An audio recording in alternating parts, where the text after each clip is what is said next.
Last in the Star Wars Chronicles Prophesied King. After a year of the events of the last trial, our heroes took a moment to rest as they were gearing up and being ready for the next trial. It has been announced that this mysterious circle of life will have something to do with that said trial, and so they can get their things ready to go to Egypt. However, on their pursuit, since Archie was doing a terrible job trying to kill them, Poisonous just and the Dark Council tried to defeat them once and for all.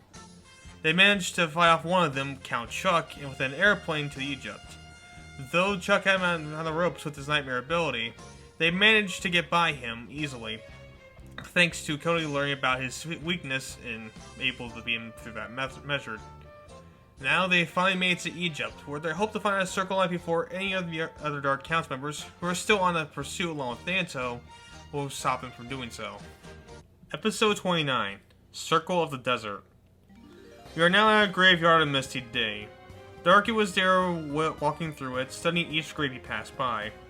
He didn't stop as he came face to face with one of them, having the name Jaden Eckler on it. He stares longingly as he kneels to it. Oh, Jay. He keeps the face and he takes his mask off again. Holding back his tears, he grips his staff strongly as Lucian goes away. Appearing back in the throne room, he was by the edge as he stood there. He stopped as he heard a voice. I know that pain all too well. He looks around to see two guards carrying Morgan up the throne. As Darky puts his mask back on from his spot. Pain is only a reminder of our past mistakes. He turns back to her sternly. Yet you know not the pain I experience.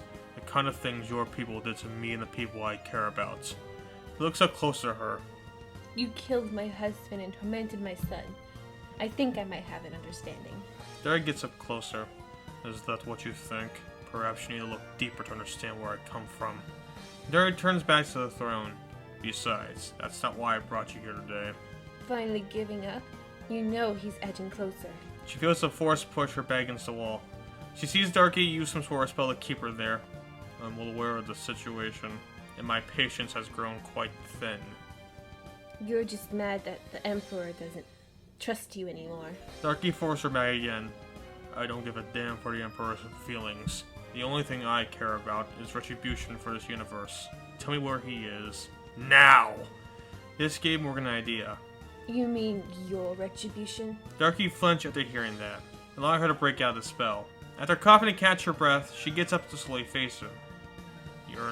You speak nonsense. He looks at the two guards sternly. Leave. I'd like to deal with this alone. They nod nervously while walking out. He approaches her slowly. Let's get one thing straight. I don't care about this stupid war you two are in. I figured that much. Another thing. What happened in my past life doesn't concern you. Morgan stood her ground as her look intensified. Still trying to read, are we? Why bother, when it clearly doesn't work on both of us? Darky just matches her look. It was a bit as the guards waited by the door. They both heard intense screaming as the events transpire. After a while, Darky then calls him back in. Hurry, get in here. They get in to see Morgan collapse on the ground. Darky was breathing heavily while leaning against the wall. Don't just stand there. Take her away. They pick her up as she was barely awake. As they were about to take her away, she gives him one last statement. We are what we come from. That's what you said. What makes you then? Darky stares longingly back as they carry her away. She was taken back to the cell, where the guards chained her back up within it. She gave a confident look as they walked away. Meanwhile, the group made it to Egypt at dawn. They got up in the airport swiftly without their bags. It wasn't until they got to the desert before taking a quick deep breath. Well, welcome to the Western Desert. Hopefully we're far away at this point. Far away from what exactly? They all looked back from the town they left to see no one was following. Are we even sure he had others? For all we know, he could have been on his own. We don't want to take that kind of risk. Not when we're this close. I still would have preferred to get our stuff first. Think there's still time? Dragono came back down from the sky. I wouldn't bother. It seems the cavalry has arrived. Who do you see? Dave pushed her along stressfully. Don't want to stick around to find out. We keep going.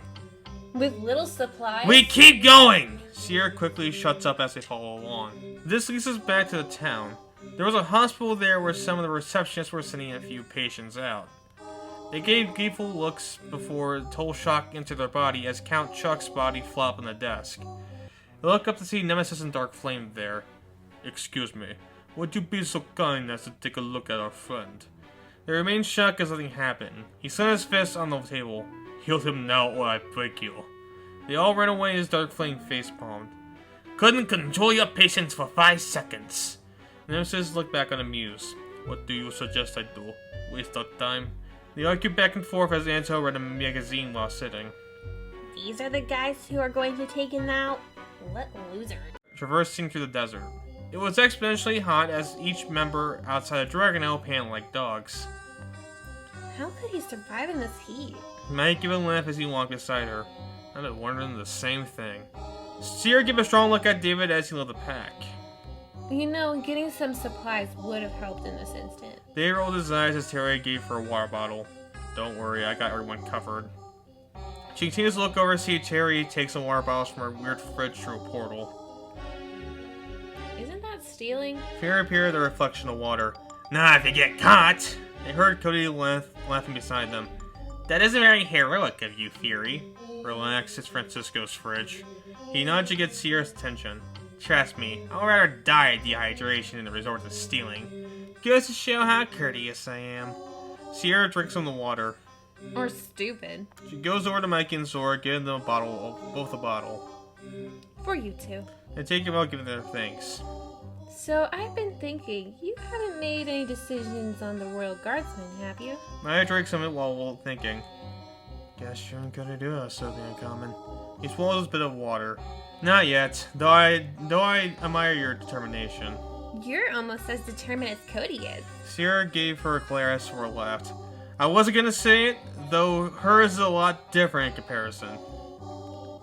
I know. Speaking of which, what even is the leader of the Royal Guardsmen supposed to do? Sierra gave her an eager expression as she brought her over.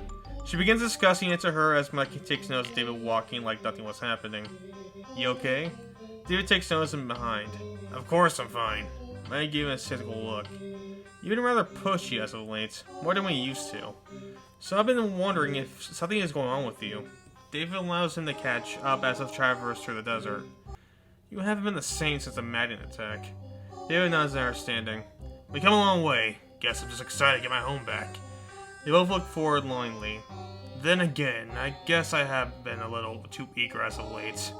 David thinks for a bit before they say his next line. I think it might be too romantic.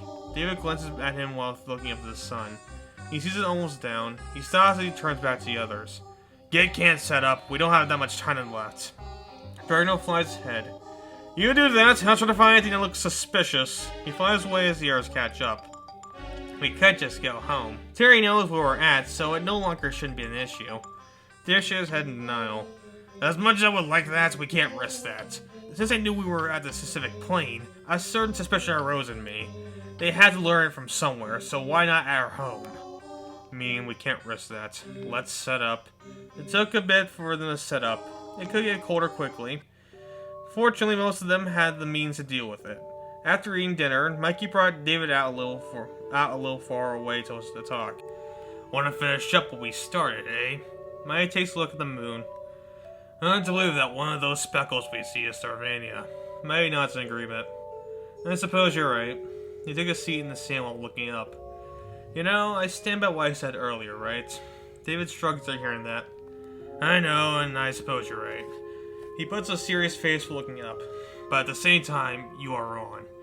It's not that I miss my home that much. He looks back at him. It's more that I don't want to give up. Maya gives him an odd look as David looks back at the sky. I remember what I did the first time, and there was something I forgot to mention during that period. The amount of guilt I felt was almost overwhelming. You see, I made a promise to my dad to avenge him. I didn't directly mean his death. I meant to regain what our family has lost. David shook his head to think about it. Yet, when I gave up, that guilt of laying him down built up so fast. When I hear that understanding, I want this badly. I know you can do it with our help. I see. What really makes you think I can lead Sardinia back to its glory? I know you said when we first met that you believe, but that easily? David shrugged after hearing that. And at first, I'll admit, I might have gotten carried away with that statement as I didn't know what to expect. But after seeing your growth not only as a person but also as a leader, or at least your determination to grow, I can safely say you can do it. Maggie shakes his head in denial. He gets up while staring disappointedly at him. How could you say that when I've never let something like this? David gives him a weird look. What if I don't know what I'm doing? David gets up to confront him. Just because you haven't done it doesn't mean you can't do it. Sure, what you did plays a lot for who you are now, but you will adapt and change like everyone else. That's what I believe. Then he gets up close while putting his hand on Mikey's shoulder. We all have grown in one way or another from who we were originally, but you have been growing the most since we started this. You have the tools to do it. It's up to you to make it happen. He then began to walk back to the tent, but something was left unresolved in Mikey. Maybe I can, but is that how you really see me? David looks back confused. What do you mean? David, be honest with me. Have you been seeing me as Mikey or a Spartacus? David was still left confused. Both, I guess? Mikey raised his eyebrow at hearing that. I'm sorry, I fail to understand what you're talking about. He just shook his head as he followed David in. Forget it, let's just get some rest. David looked at concernedly as Mikey went back to his tent. A little later, Mikey was still wide awake in the middle of the night. His thoughts came to race as he lays in his tent. Damn. He gets up to go back outside. He looks up to the moon again as he feels the cold embrace of the air. You can't sleep either, huh? He looks over to see Sora sitting in front of her tent with a blanket wrapped around her. Maya walks over slowly. What's on your mind? She shrugs. She looks at him. Ever just wonder that the closer we get, the further we really are? Maggie sits beside her as she gives him some of her blanket. Maggie gave back politely as he sat there. Girl, those are my thoughts exactly. She gives an understanding look as he thinks through it. This is the last trial. It doesn't even feel close to the finish. I'm starting to feel like I don't want to be king anymore. That's all everyone sees me as. Not Mikey, not as a friend, just the savior of a kingdom I know next to nothing about. Right, and that's the same way I feel. Ever since I grew more into my ability, all they see is the girl with reflecting powers, not Sora. That's the pain of it. They both look over to see Cody lean against his tent, look at the distant. No matter what you say or do, you can't prevent seeing what you are, not who you are. He turns back to him with a serious expression. It can only be that for the people. It sucks, but that's how it is. And I don't care about what you're going through. It's always woe is them. We are just the people they look at as the keys to their problem, whether for the good or for the bad. Mike gets up to meet him. You hit the nail on the head. That's how I feel right now. Looking back through everything we've been through, that's all I am to most people. In fact, I feel like that you and Sora are the only ones who actually see me for myself. She gets up to be with him. So, do we just keep living like that? Cody shrugs as he got off his tent. I wish I could say no, but if being Eagle Man has taught me anything, that's a very hard yes. They both gave disappointed looks. But if there's anything else I learned, they get confused looks they're hearing that, is that not everyone has to be that way. Cody lets both of them hold hands. You see, though everyone doesn't understand you, doesn't mean no one does. Mikey and Sora gave each other odd looks. You will learn during this process that there are people who do care about you, whether through love or friendship. With a smile, he looked back at Cody in understanding. Are you trying to tell us something? Cody blushed with that thought.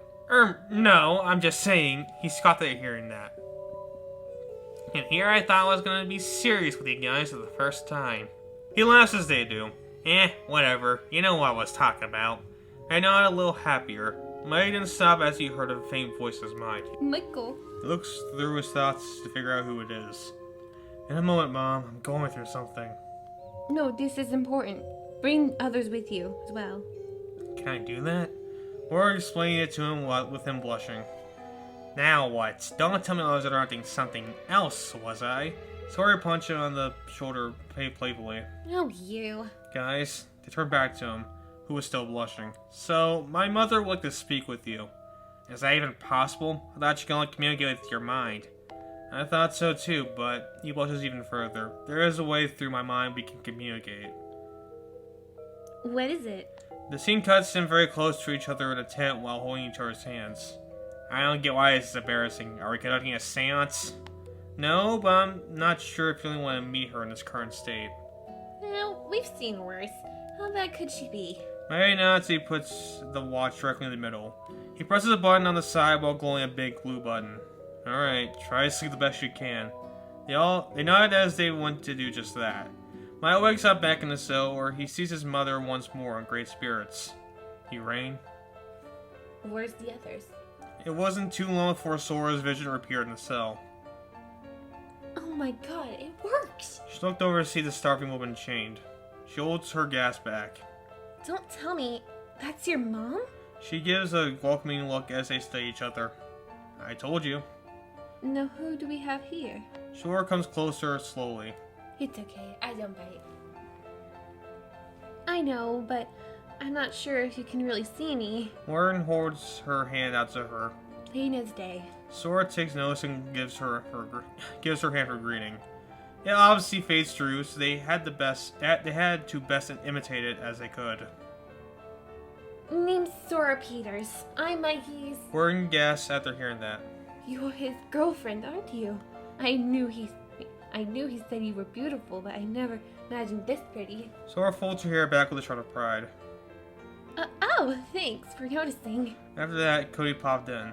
Sorry, usually takes a bit before I go out. I think I might have some bits of insomnia or something, so don't be alarmed. He looks around while sitting in the cell. He also finds his mother easily.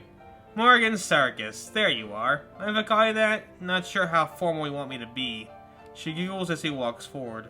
Just Morgan would be fine. Cody was about to introduce himself, but Morgan stopped him. Let me guess. Blonde hair with a hoodie, a bit snarky, and below average height of a man. You're Cody Bird, aren't you? Cody blushed again as he angrily looked at Mikey. I thought I told you to tell her I'm still growing. Mikey laughed quietly as they stood there. Hey, I don't want to be spilling lies to my mom like that. Yeah, who lies to their own mother about obviously serious matters? Cody gave her an annoyed look. Har har, my sides are splitting at your amazing comedy. Not even Chris Rock would have come up with that line. They all laughed at hearing that. Regardless, is that everyone that's with you? Everyone that was awake. I didn't feel like waking them up. Ward nods in understanding. I suppose I can show them later. You see, what I learned can't merely be passed down from word of mouth. I need to tell you directly. You learn of a weakness? And start giving up? It's okay to tell us. Warren shakes her head. No, I figured out the method of his madness. The story runs deeper than what we could have possibly imagined. Which is why you should seek out the circle of life. They gave shocked expression and see Lightning come in the cell. Don't be shaken. I'm only guessing that you're here right now. How right am I? Lightning wasn't able to see the vision of the others. 3 of them are here at least. Lightning nods in understanding. I hate to feel like this, but for everything to work out, I need to tell them something. Lightning turns in sternly. You 3, whoever they are, you must stay here as the others will go out and find a circle. Sure, I'd agree if it wasn't for the fact that we've been followed. Warden lays the message. Lightning shakes his head in disapproval. While that is the case, it's imperative that both parties should act apart. He turns to Mikey with a dead stare. This is your final trial. You figured out that you need to know something deeply to help them. Now you must know your enemy. Enemy? He turns to Morgan for some insight. I know about Darky's past. With our shocked look, they all step back unsure. Learning about him will help complete your 5th trial. At the same time, seeking out the circle of life is still priority. Do you see where I come from? I guess, he thinks further, but shouldn't everyone know it? In time, they will all learn, but now you should get to work. Cody takes a step back. I don't do that. You guys get a head start or something. Cody slaps himself across his face to wake up. Lion begins to walk out. Good. Let the 5th trial begin. Lion disappeared at the same time Cody did. The rest just awkwardly stood there. So how did you 2 get together? They both flushed after hearing that question. Tell me, Sora, what was it that got you to like him? Is it for how handsome he is? Mikey blushed further. Mom, please. She glanced as Sora awkwardly does as well. Now I go back to the desert where the sun was rising. The other 4 were putting their tents away. Seems counterintuitive if you ask me. What is? Furious reflection pointed David. Sleeping in the wild all because Mr. Paradoid couldn't risk anything. Tell you what, I think we've been risking more being out here than whoever is at home. David hears that annoyed. I'm sorry, who is the guy who knows about the oddballs out there? He's got that right, at least. And Fury just a point. What were we risking being at home last night? Our lives, duh. I've been in this business for a long time where you need to know your bases before you go home. Go there. First off, that doesn't make any sense. Secondly, I'm 3 years older than you. David got real close as Sierra tried to push him off. You trying to tell me something, demon boy? Fury appeared to greet him. Yes, I am. You are a dumbass. They both grabbed each other until dragging land from the sky. Good news! I don't see anyone near us at the moment. They both glared at him. He backed away concerned. Would you kindly help me? Apparently, the two oldest are acting like children right now. Sorry about that stuff. I'm only a mere 17-year-old dragon. He backs away even further when she glared at him amused. He didn't see Cody get out of the tent while rubbing his eyes. Dragon clarifies order at him. Hey, might help you out here? Cody looks over to see David and Fury bicker at each other. I woke up late, and here you two are at each other's throats. Look over to see him. That's when David gave him a suspicious look. What? Wait, what are you doing in Mikey's tent? Cody brings him all over to explain the situation. They all understand, especially after asking questions of clarification. Yeah, so that's what's happening. Darky's Pass? Shouldn't we all be there for it? That's why I asked that Layden guy, but he wants you guys to keep going for the circle. Besides, Demon Boy should already know about him. Terry looked away upset. Even if I want to tell you, I only knew about his time with the Black Mages. Anything past that, I don't know.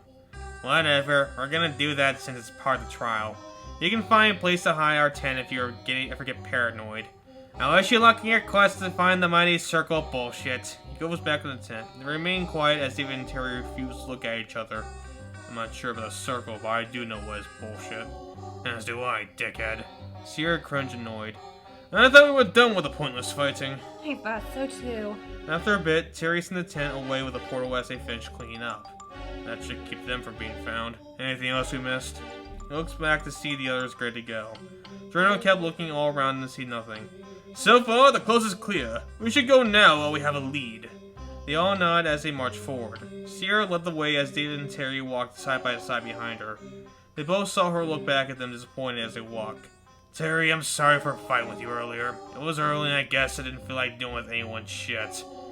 Terry nods in forgiveness. I'm sorry too, though I'm not sure how right you've been. I know you were just looking out for us. They shake each other's hands for relief.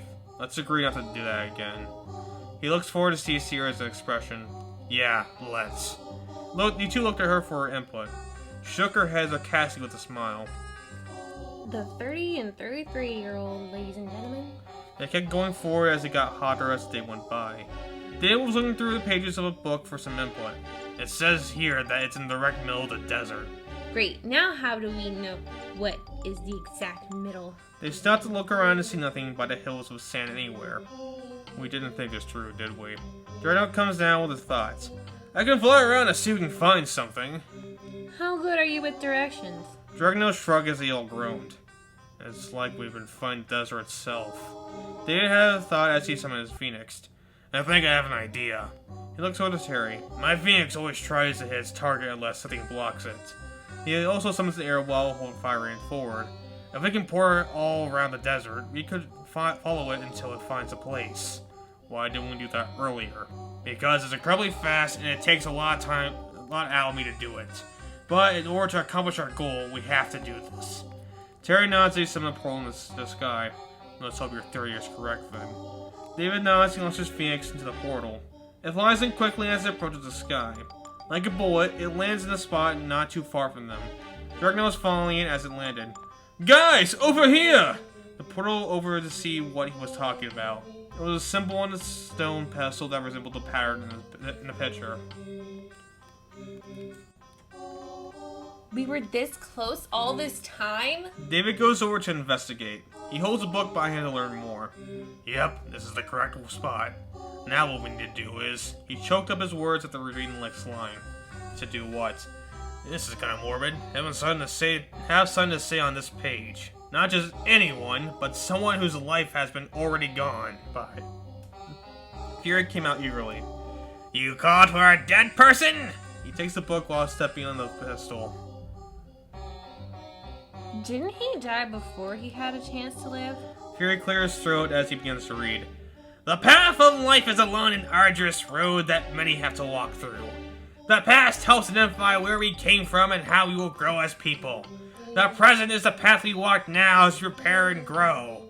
The future will be the obstacles and goals we will climb over. I want to tell it to the next person up. Such as a cycle of life goes. Though it is hard, we all will at least once cross the mighty circle of life. After speaking these words, nothing happened. Is that it? Fairy reads further. Says something about reading anything else. David thought as they stood there. Maybe we needed someone who lived for more than a minute. That's when they felt the ground shake beneath them as the pestle went to the ground. That's when a hole on the ground appeared to reveal a staircase down there. Hey, just like the Temple of the Beast! They all looked down to see nothing there. At least, that is until they see a giant stone statue get up from the staircase. It was at least twice the height as they were. Who dares enter the Temple of Gaia? The ground shook as his voice rang through the desert. David got in front to grant him for the recovering. We wish to seek the circle of life. David gets flicked back by the foot of the statue. As guardian of the temple, I will forbid you from doing so! The ground shook again as the others got into a fighting stance. Great, another problem for us to deal with. Well, we need to get this thing, don't we? Of course. It's a part of the trial thing or whatever. Dave gets up while getting to his beyond state. Indeed, and will grab a hold on it no matter what. They see the statue get into a fighting stance as it stands there in front of them. Meanwhile, back in the cell, Morgan brought the other three closer to tell the story. How did you learn about this? Well, during one of his interrogations, I was able to read deep enough. It is the anniversary of his dear friend's death. They all give upset looks. I see. Are you sure this is the right thing? I hope it is. Otherwise, he might be the scummiest person I've ever met. Are you guys ready? They all nodded. Good. Let's begin then. Which just leaves us with the group of villains traveling through the desert. Anta was falling behind the two Dark Council members, complaining. Are you guys sure you know where we're going? It feels like you lost them a day ago. You are just upset about being hot out here. Anta gave them an amused look. Sure, that's why I'm upset. Darkplane giggled at hearing that. I think I found someone who's more impatient than you are, Nemesis. Nemesis followed his laughter. Agreed. They stopped after they felt the ground shake. After recovering, they got up to look around. What the hell was that? Both the council nodded as they stared at each other. No doubt, it has to be them. They must be close. With devilish laughter, they marched forward. Don't worry, Emperor Poisonovich. We will have them killed in no time. They will pay for what they did to Chuck. Anto falls cautiously behind. Well, there goes the prize once and for all. Then again... He thinks confidently as he falls behind. They always find a victory in the jaws of defeat. This is nice.